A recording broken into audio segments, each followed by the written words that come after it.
Je remercie Monsieur le Président, je remercie Issa Asgharali, je remercie Christophe Vallée de m'avoir convié à ce débat qui, je crois, est capital, particulièrement ici à Maurice, où l'on vit de façon plus intense les rencontres, la nécessité d'écouter l'autre, de se mesurer à l'autre, de prendre la mesure de l'autre, c'est-à-dire de voir ce que l'autre peut apporter, de ne pas se restreindre à sa propre culture et à sa propre identité, de faire un échange identitaire qui irait sans doute contre les identités meurtrières dont parle Maalouf.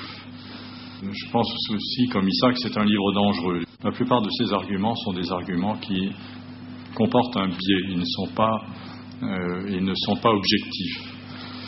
Ce dont je voudrais parler très brièvement, parce qu'on sort peut-être un peu du sujet, mais pas vraiment.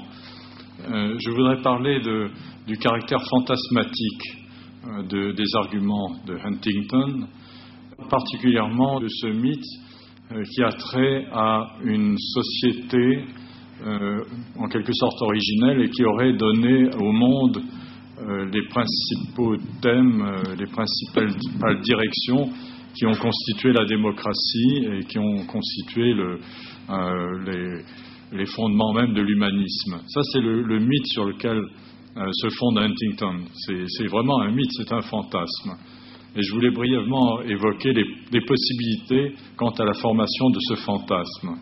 D'abord, un des fantasmes de Huntington, c'est l'idée qu'à la traditionnelle opposition entre l'Ouest et l'Est, c'est substituer une division manichéenne entre militaires et terroristes, partisans de la liberté et avocats douteux de la lutte armée, civilisation occidentale démocratique et un tiers-monde diabolisé et obscurantiste.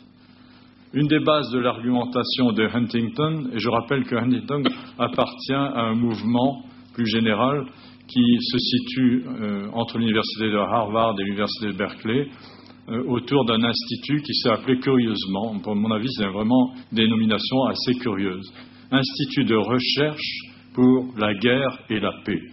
C'est vraiment surprenant. C'est un institut qui a été fondé dans les années 80 et qui a regroupé des gens de toute origine, de toute discipline.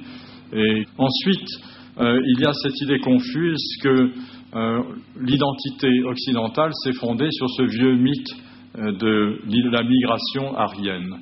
La migration aryenne a justifié le rassemblement des populations occidentales.